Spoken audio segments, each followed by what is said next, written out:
ప్రతి వారం మనం చెప్పుకుంటున్నటువంటి పాఠము అపోస్తలుల కార్యములు 3వ అధ్యాయము 21వ వచనం.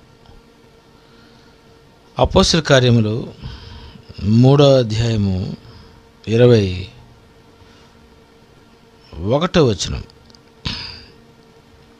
అన్నిటికీ కుదురుబాటు కాలములు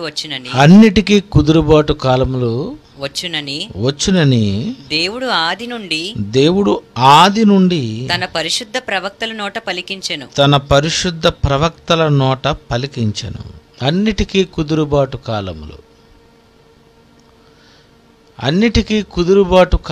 వచ్చునని. ప్రియమైన దేవుని పిల్లరా, అన్నిటికీ కుదురుబాటు కాలాలు, అన్నిటికీ. ఈ ప్రపంచములో ఉన్నటువంటి మానవాళికి, ఈ ప్రకృతిలో ఉన్నటువంటి ప్రతి పదార్థానికి, పాతాళలోకములో ఉన్నటువంటి ప్రేతలకు, పరదేశిలో ఉన్నటువంటి పరిశుద్ధులకు దేవుడు అన్నిటికీ కుదురుబాటు కాలాలు, అన్నిటినీ దేవుడు ఒక ప్రణాళిక ప్రకారంగా అన్నిటికీ కుదురుబాటు కాలాలు. కుదురుబాటు. ఈ మధ్యన మా కుర్రోడు కుదురుగా ఉన్నాడండి అంటారు. అంటే అంతవరకు బాగలేడు, కుదురు లేదు, చెప్పిన మాట వినడం లేదు, వాడు ఇంకా స్టడీ అవ్వలేదు. అప్పుడు ఉపయోగించిన పదమే కుదురుబాటు. ఇప్పుడు కుదురుగా ఉన్నాడండి అని. ఈ మానవాళి అందరినీ కూడా సరి చేయాలి, కుదురు చేయాలి. వీళ్ళందరికీ ఒక మార్గంలోనికి నడిపించాలి, వీళ్ళందరినీ భక్తి మార్గంలోనికి తరలించాలి, మనుషులందరినీ రక్షించాలి. నమ్మితే రక్షించాలి, నమ్మని వానికి శిక్షించాలి అని దేవుడు అన్నిటికీ కుదురుబాటు కాలాలు, అన్నిటికీ. ప్రియమైన దేవుని పిల్లరా, దేవుడు ఆయన సంకల్పములో, ఆయన ఆలోచనలో అన్నిటినీ దేవుడు కుదర్చాలి అని దేవుడు అనుకుంటున్నాడు. అది రోగం కానివ్వండి, అది వైరస్ కానివ్వండి, అది పాపము కానివ్వండి, అది దెయ్యం కానివ్వండి, అది ఏది కానివ్వండి, దేవుడు అన్నిటికీ కుదురుబాటు కాలములు అంటే అన్నిటినీ దేవుడు సరిచేయాలి. దేవుడు అందరినీ ఆయన మార్గంలోనికి నడిపించుకోవాలి అని దేవుడు అనుకుంటున్నాడు. ఆయన ఎలా కుదుర్చుకోవాలనుకున్నాడో, ఆయన ఎలా సరిచేయాలనుకున్నాడో అది నిజంగా మొదటి శతాబ్దంలో అపోస్తలుల ద్వారా, మరి 3వ అధ్యాయం 21లో దేవుడు ఈ మాట సెలవిస్తున్నాడు. అన్నిటికీ కుదురుబాటు కాలములు వచ్చునని దేవుడు ఆది నుండి తన ప్రవక్తల నోట పలికించెను. ప్రారంభము నుండి ఆయన చెబుతున్నాడట, నేను అన్నిటినీ కుదర్చాలని అనుకుంటున్నాను. అన్నిటికీ కుదురుబాటు కాలములు వచ్చునని దేవుడు ఆది నుండి తన పరిశుద్ధ ప్రవక్తల నోట పలికించెను. అంతవరకు యేసు పరలోక నివాసి అయి ఉండుట ఆవశ్యకము. ఈ మనుషులందరినీ, ఈ ప్రకృతిలో ఉన్న ప్రతిదానిని, అన్నిటికీ కుదురుబాటు కాలములు రావాలి.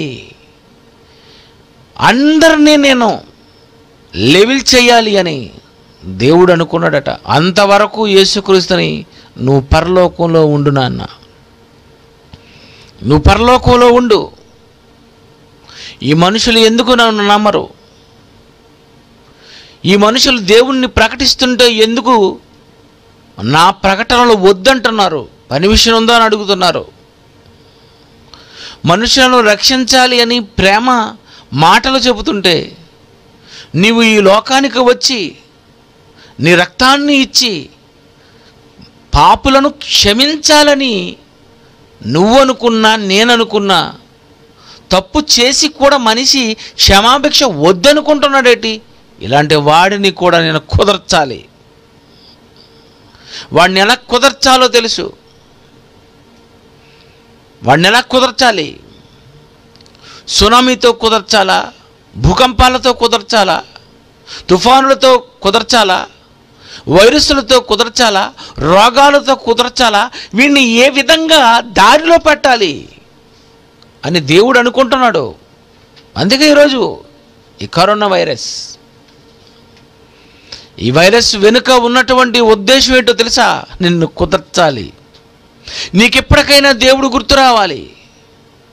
విశ్వం దానికదే పుట్టేసింది. నేను కష్టపడితేనే కదా నేను సంపాదించుకోగలను, దేవుడితో నాకేం పని అని నువ్వు అనుకుంటున్నావు కదా.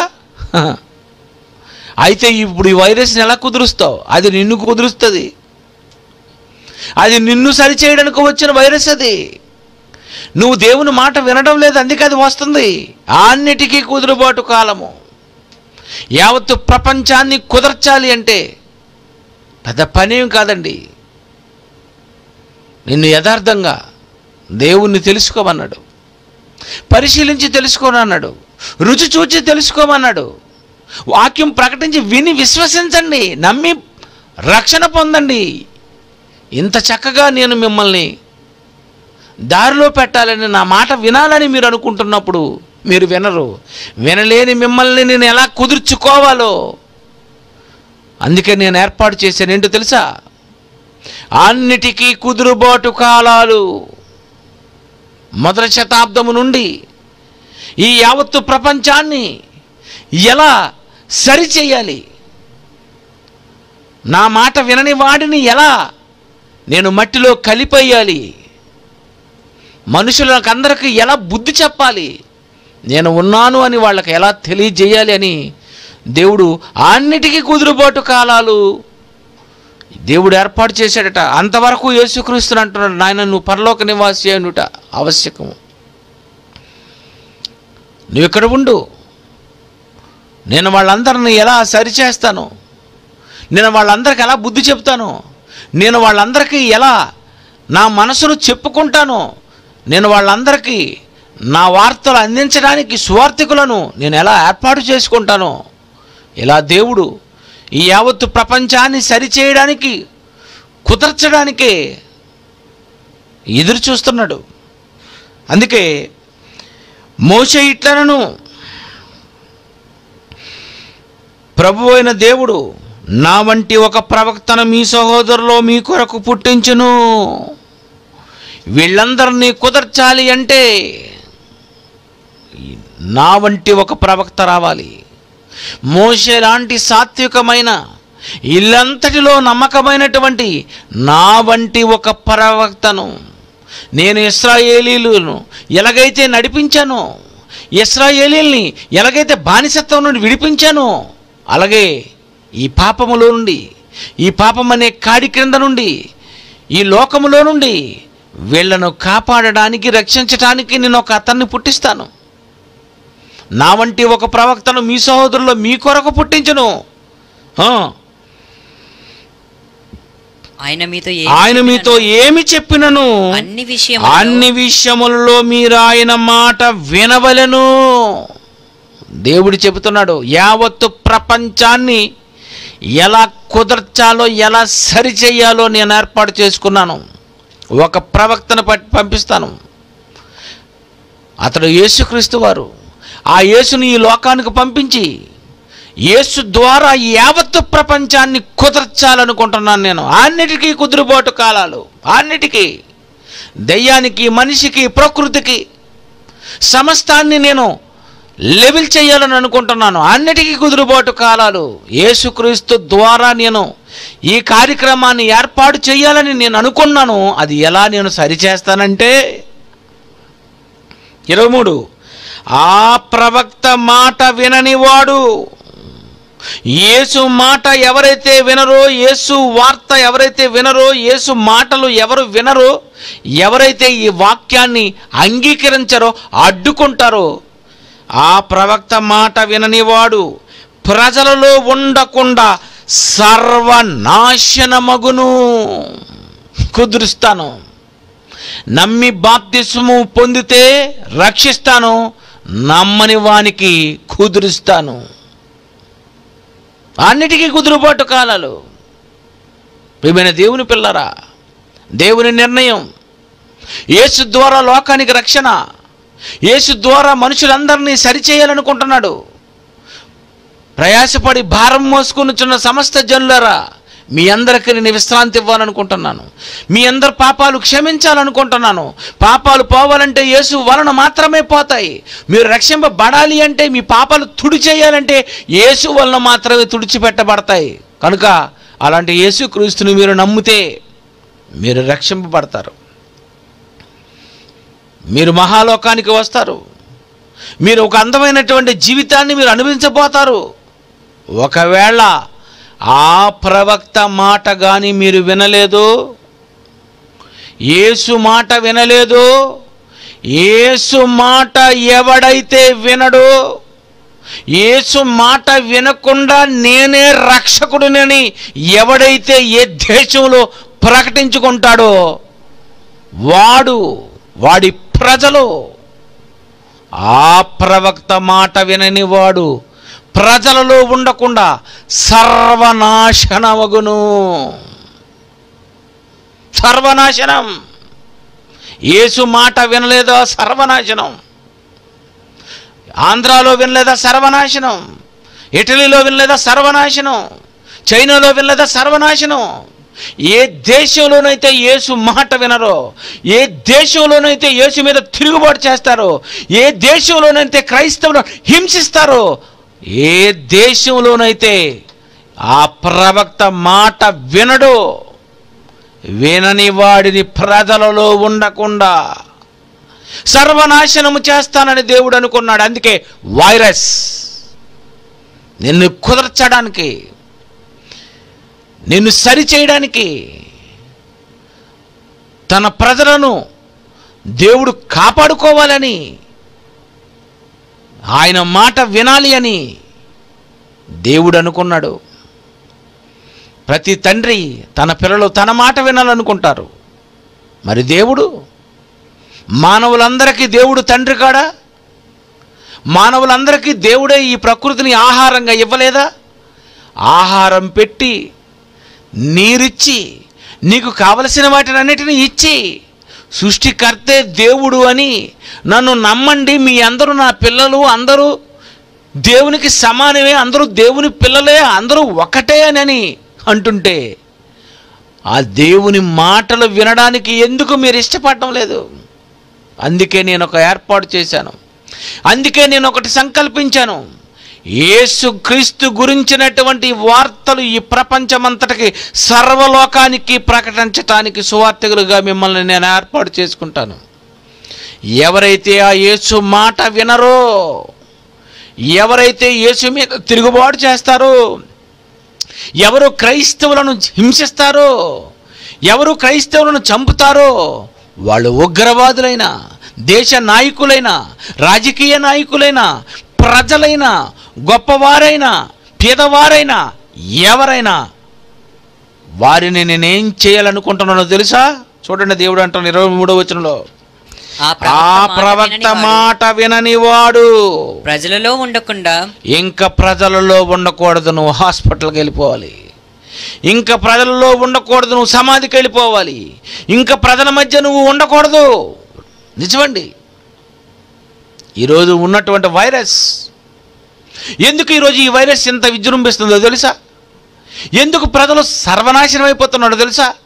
ఎందుకు తెలుసా చచ్చిపోతున్నాడు తెలుసా? ఆ ప్రవక్త మాట వినని వాడు, యేసు మాట వినని వాడినే ప్రజలలో ఉండకుండా సర్వనాశనం. బైబిల్ కాదంటే, యేసు వద్దంటే నిజం. చచ్చిపోయిన వారెవరైనా యేసును కాదనుకున్న వారేనన్నమాట. ఈ వ్యాధి వచ్చి చచ్చిపోతున్నారు అంటే మీకు అర్థమైపోవాలహా, భక్తి లేదన్నమాట, యేసును వద్దనుకున్నాడన్నమాట, ఆరాధన మానేశాడన్నమాట, దేవుని కొరకు బ్రతకడం మానేశాడన్నమాట, దేవుని గురించి తన కుటుంబాన్ని తీసుకొని వెళ్ళడం మానేశాడనమాట. అందుకే ప్రజల్లో ఉండకుండా సర్వనాశనం అయిపోతుంటారు. అది ఎందుకు సర్వనాశనం అయిపోతారు? ఎందుకు చచ్చిపోతుంటారు? ఎందుకు ప్రమాదాలు జరుగుతుంటాయి? ఎందుకు రోగాలు వస్తాయి? ఎందుకు భూకంపాలు వస్తాయి? ఎందుకు సునామీలు వస్తాయి? ఎందుకు అసలు ప్రజలు నాశనం అయిపోతారు అంటే కుదురుబాటు కాలాలు కుదర్చాలి. దేవుడికి నీకు కుదురుబాటు కావాలి. భక్తునికి దేవునికి అనుసంధానంగా యేసుక్రీస్తుని ఈ లోకానికి పంపించాడు. అగరబత్తిని కాదు, యేసుని. ఒక మనిషి దేవునితో సమాధాన పడాలంటే ఈ లోకానికి యేసు కావాలి. యేసు ద్వారానే నీకు దేవునితో సంధి కుదరాలి. యేసు ద్వారానే నువ్వు పరలోకానికి చేరాలి. యేసు ద్వారానే ఎందుకు నువ్వు రావాలంటే నువ్వు పాపివి గనుక, నీలో పాపం ఉన్నది కనుక ఆ పాపము తీయాలి అంటే యేసు రావాలి కనుక, యేసు వలనే నీకు పరలోక ప్రాప్తి ఉంది కనుక, అలాంటి యేసుని నిన్ను నమ్మించడం కోసం, నువ్వు అంగీకరించడం కోసం, నీకు తెలియాలని ఈ లోకానికే శకపురుషునిగా యేసును గుర్తిస్తే, అలాంటి యేసును ప్రకటిస్తుంటే ఆ యేసును నమ్మవా? నువ్వు అంగీకరించవా? ఆ ప్రవక్త మాట విననివాడు. ఆ ప్రవక్త మాట వినవా? యేసు మాట వినవా? బైబిల్లో మాటలు వినవా? క్రైస్తవులు మాటలు వినరా? అయితే ఈ మాటలు వినని వాడిని ఎలా చెయ్యాలో నాకు తెలుసు. నువ్వు సువార్తకు వెళ్ళినప్పుడు ఇక్కడ సువార్త ప్రకటించడానికి పర్మిషన్ ఉందా? ఇక్కడ రావద్దని అనుకుంటే పాదాల ధూళి వెళ్ళిపోండి, అంతే, ధూళి వెళ్ళిపోండి. ఆ ప్రవక్త మాట వినని వాడిని ప్రజలలో ఉండకుండా, వాళ్ళ కుటుంబంలో ఉండకుండా రప్పిస్తాను. కరోనాను పంపిస్తాను. 5 రోజులు 10 రోజులు ఉంటాడు దగ్గుకోను తుమ్ముకోను, ఇంకా లాభం లేదనుకొని బయటకు వచ్చేస్తాడు. అంతే, ప్రజలలో ఉండకుండా సర్వనాశనం. మంచం మీద 10 రోజులు 20 రోజులు బాధపడి శ్వాస అందక నువ్వు బ్రతకలేక చచ్చిపోతావు. చావు కేకది. ప్రజలలో ఉండకుండా సర్వనాశనం అయిపోతావు. బైబిల్ అండి, బైబిల్లో ఉన్న మాటలు. యేసే లేకుంటే, యేసును నువ్వు వద్దంటే, యేసు మాటలే ప్రకటించొద్దంటే, యేసును అడ్డుకుంటే, క్రైస్తవ్యాన్ని అంతం చెయ్యాలని అనుకుంటే నిన్ను దేవుడు విడిచిపెట్టడు. దేవుని ప్రజలతో నువ్వు పెట్టుకోకూడదు. యేసు జోలికి రావద్దు. డైరెక్టర్ గారు అంటుంటారు, యేసు జోలికి రావద్దు. వస్తే నీకు ఈ రిఫరెన్స్ మర్చిపోకూడదు. అపోస్తలుల కార్యాలు 3:21-23. యేసు జోలికి రాకండి. యేసు జోలికి వచ్చారు, యేసు మాట వినలేదు, అందుకే జరుగుతున్నవి. అందుకే సర్వనాశనం మొత్తం అంతా చంపేస్తాను అంటున్నాడు దేవుడు. సర్వం, యావత్ అన్ని దేశాల్లో ఉన్న ప్రజలను పిట్టల కింద లేపేస్తాను, చంపేస్తాను అంటున్నాడు. కుదురుస్తాను. వాడిని ఎలా కుదర్చాలో నాకు తెలుసు. వాడు హేతువాదట, వాడు నాస్తికుడట, వాడు దేవుడిని నమ్మనంటాడట. దేవుణ్ణి నమ్మననే వాడిన హేతువాదినైనా నాస్తికుడినైనా ఎవడినైనా నేను వాడిని ఎలాగ లెవెల్ చేయాలో, ఎలా కుదర్చాలో నాకు తెలుసు. అయినా నేను అవకాశం ఇస్తున్నాను. 1 సంవత్సరం, 2వ సంవత్సరం, 3వ సంవత్సరం, 3 సంవత్సరాలుగా అంజూరు చెట్టును చూస్తున్నాను. ఏం లేదు, కుదర్చేయాలనుకున్నాను. అయినా ఇంకో 1 year. చెట్టుకు 3 సంవత్సరాలు అయితే మనిషికి ఎన్ని సంవత్సరాలు? 20, 30, 40, 50, 60, 70, 96 సంవత్సరాలైనా, 76 సంవత్సరాలైనా మారవా నువ్వు? మారకపోతే నిన్నెలా కుదర్చాలో నాకు తెలుసు. నువ్వు ప్రార్థనకు రావా? నిన్నెలా కుదర్చాలో నాకు తెలుసు. నువ్వు దేవునికి ఇవ్వా? నిన్నెలా కుదర్చాలో నాకు తెలుసు. నువ్వు దేవుని పనికి ఆటంకపరచాలనుకున్నా నిన్నెలా కుదర్చాలో తెలుసు. దేవుని సేవకుణ్ణి నిలబెట్టాలి, జైలుగా పంపించాలనుకుంటున్నావా? అయితే నిన్నెలా కుదర్చాలో నాకు తెలుసు, నిన్నెలా సరిచేయాలో తెలుసు. క్రైస్తవ్యం జోలికి వస్తే ప్రపంచం సర్వనాశనం అయిపోద్ది. యేసు జోలికి వచ్చారా? ఎవడు మిగలడు. ఎవడు ఎలా కుదర్చాలో దేవునికి తెలుసు.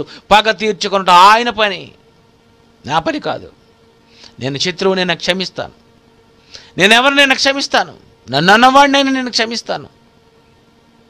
కానీ దేవుడు అనుకున్నాడు, సృష్టినిచ్చి ఆహారం ఇచ్చి ఈ లోకానికి నా కుమారుడైన యేసుని పంపి ఆయన ద్వారా నీకు పాపక్షమాపణ ప్రసాదించాలని, క్షమించాలని, నీ కొరకు నేను మారుతావని ఎదురు చూస్తుంటే, నేనే దీర్ఘశాంతంలోకి వెళ్ళిపోతే నా మాట వినవా? అయితే నిన్ను సరిచేయడానికి virus 1, virus 2, virus 3, virus 4, virus 5, 6, 7, 8, 9, 10, ఇంకా 11, 12, 13, 66 తెగుళ్ళు, 7 తెగుళ్ళు, గొప్ప తెగుళ్ళు. ఇవన్నీ ఎందుకు వస్తున్నాయో తెలుసా?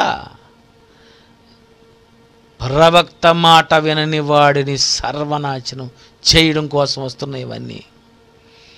ఆ ప్రవక్త మాట వినని వాడు ప్రజలలో ఉండకుండా, వీడి ప్రజలలో ఉండకూడదు, ప్రజలలో తిరగకూడదు, ఇంట్లో ఉండిపోవాలి. వీడు గుట్ట కట్టుకొని ఇంట్లో ఉండిపోవాలి, తలుపులు వేసుకొని ఇంట్లో ఉండాలి,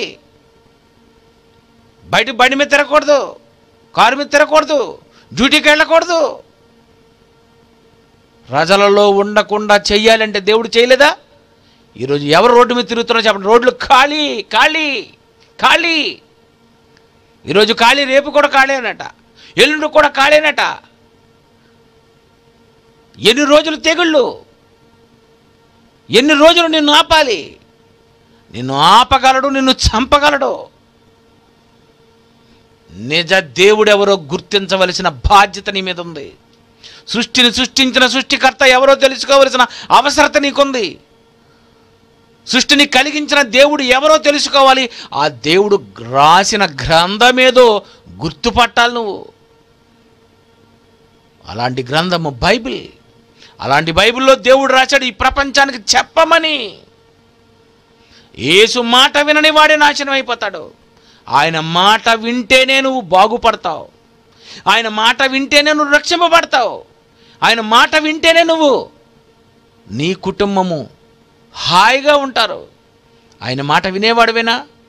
అయితే నీకు ప్రాబ్లం లేదు. ఆయన మాట పాటిస్తున్నావా? అయితే నీకు ప్రాబ్లం లేదు. ఆయన కొరకే బ్రతుకుతున్నావా? అయితే నీకు ప్రాబ్లం లేదు. నీకెందుకు భయం? ఆయన మాట వినకపోతే కదా, ఈ మాటలు వినకపోతేనే కదా ఈరోజు చాలామంది ఆయన మాట ఎవరు వింటున్నారు చెప్పండి? ఆదివారమే గుడికి వస్తారు, మిగిలిన శనివారం రారు. ఆదివారమే గుడికి వస్తారు, మిగిలినటువంటి సభలకు రారు. ఆదివారమే గుడికి వస్తారు ఖాళీ ఉందని. ఇలాంటి వాళ్ళు కూడా సర్వనాశనం అయిపోతారు. యేసు మాట వినడానికి రావాలని మాట. ఆయన మాట విననివాడు ఆదివారము, ఆయన మాట విన్నవాడు శనివారము, ఆయన మాట విన్నవాడు శుక్రవారము, ఆయన మాట విన్నవాడు సోమవారము. ఆయన మాట విననివాడు, యేసు వద్దనుకున్నవాడు, ఆయన మాట విననివాడు ఎవరు? నువ్వా? అన్యజనుడా?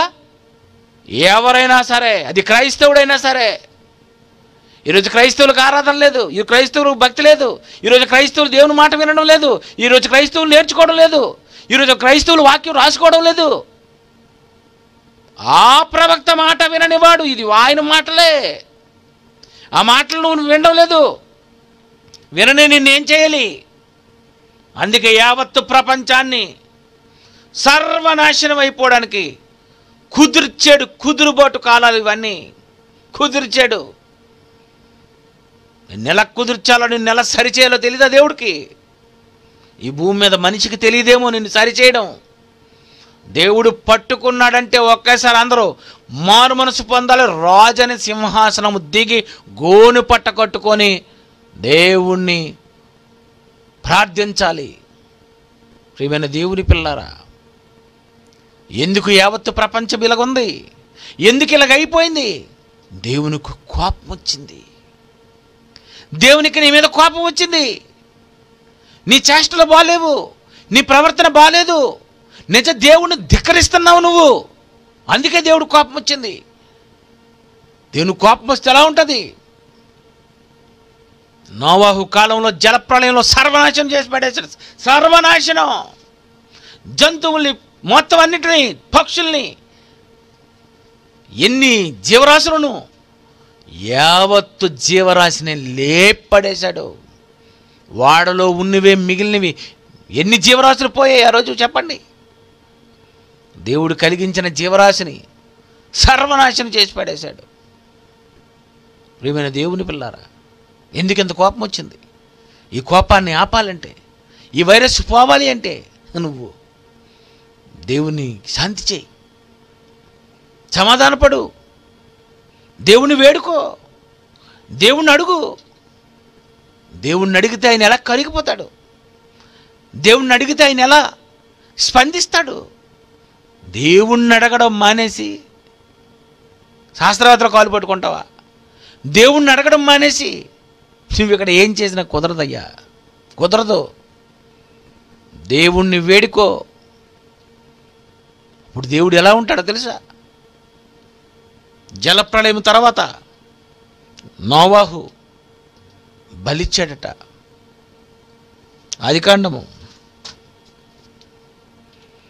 బలిచ్చాడట. దేవుడు అప్పుడు అనుకున్నాడట, అయితే నన్ను శాంతిపరిచావు, నా మనస్సు తెలుసుకున్నావు, నాకు నువ్వు బలిచ్చావు. 8వ అధ్యాయం ఆదికాండము 20వ వచనము.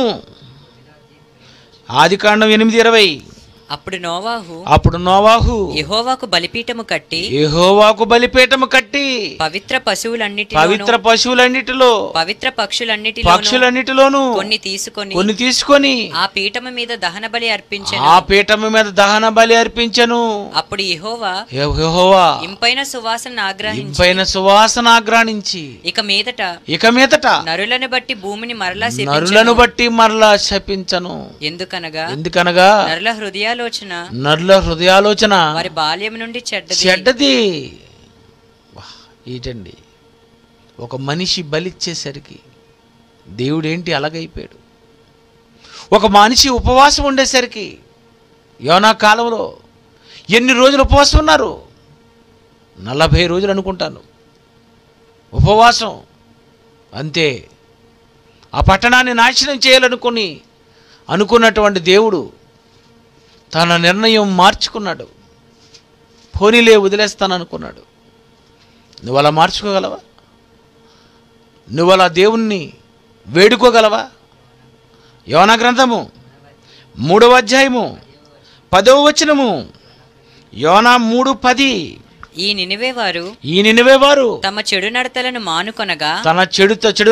మానుకొనగా వారు చేయుచున్న క్రియలను దేవుడు చూచి పశ్చాత్తాప్తుడై వారికి చేయుదునని తన మాట ఇచ్చిన కీడు చేయక మానెను. కరోనా నీ దగ్గరికి వచ్చేస్తున్నా, దేవుడు నిర్ణయించిన, అది నీ దగ్గర రావాలనుకున్నా, అది వచ్చేస్తున్నా, నువ్వు వేడుకున్నావంటే నీ దగ్గరకు అది రాదు. ట్రై చేసి చూడు. దేవుని వేడుకో, దేవుణ్ణి నమ్ముకో. దేవుడు కోపం వచ్చిందని తెలుసుకో, దేవుని వల్లనే జరుగుతుందని తెలుసుకో. సమస్తమును దేవుని వల్లనే. అందుకే ఈ ప్రకటనలు, అందుకే సువార్తలు, అందుకే వాక్యాలు. మనుషులను కుదర్చాలని దేవుడు అనుకున్నాడు. అన్నిటికీ కుదురుబాటు కాలములు. అందుకే దేవుడు మనుషులను కుదర్చడానికే ఇవన్నీ కూడా యావత్తు ప్రపంచంలో జరుగుతూ వస్తూ ఉంటాయి. ఇది బైబిల్ చెప్పిన, దేవుడు చెప్పిన నిజం, ఇది సత్యం, ఇది రాశాడు దేవుడు బైబిల్లో. ఆ ప్రవక్త మాట విననివాడు ప్రజలలో ఉండకుండా సర్వనాశనమగును. సర్వనాశనం. కనుక ప్రియమైన దేవుని పిల్లరా, యేసు మాట వినకపోతే యావత్తు ప్రపంచానికి చాలా ప్రమాదం. యేసు మాట వినకపోతే, బైబిల్ బోధిస్తున్నప్పుడు ఆ మాటలు నువ్వు వినలేదో నీకే ప్రమాదం. అందుకే వెళ్ళండి, వద్దంటే వెనక్కి రండి. మిమ్మల్ని కాదనుకుంటే మిమ్మల్ని చూశారు కనుక అడ్డుకోవాలనుకున్నారు. ఇప్పుడు వైరస్ను పంపుతాను. అడ్డుకుంటారు? నువ్వు ముక్కు గుడ్డ కట్టుకున్నా, దోమతెరలో దూరిపోయినా, ఆయన చంపాలనుకొని ఆయన టార్గెట్ చేస్తే అయిపోతావు. ఆయన టార్గెట్ అయిపోతావు. నిన్ను చంపాలని ఆయన నిర్ణయించిన తర్వాత ఎవరు అది ఆపలేరు. వైరస్ ఎలాంటి వైరస్ వచ్చింది? ఇంకా మిమ్మల్ని చంపాలంటే ఈజీ. ఏ డబ్బుతోనైతే నువ్వు బ్రతుకుతున్నావో, ఏ ధనమే దేవుడు అనుకున్నావో, అది వైరస్ ఉన్న వాడి చేతిలో కానీ ఇలాగా లెక్క పెట్టడం ప్రారంభిస్తే ఆ పేపర్ మీద ఉన్నటువంటి ఆ పేపర్ను పట్టుకున్న నువ్వు అయిపోతావు. యావత్తు ప్రపంచం నాశనం అయిపోద్ది. ఎప్పటికైనా బుద్ధి తెచ్చుకొని భయపడండి, దేవుణ్ణి వేడుకోనండి. ఆయన మాట వినకపోతే, ఆయన కుమారుని మాట వినకపోతే ప్రజల్లో ఉండకుండా సర్వనాశనం అయిపోతారు. అందుకే దేవుడు కుదుర్చుకోవాలనుకున్నాడు, కుదరకపోతే లేపేస్తాడు.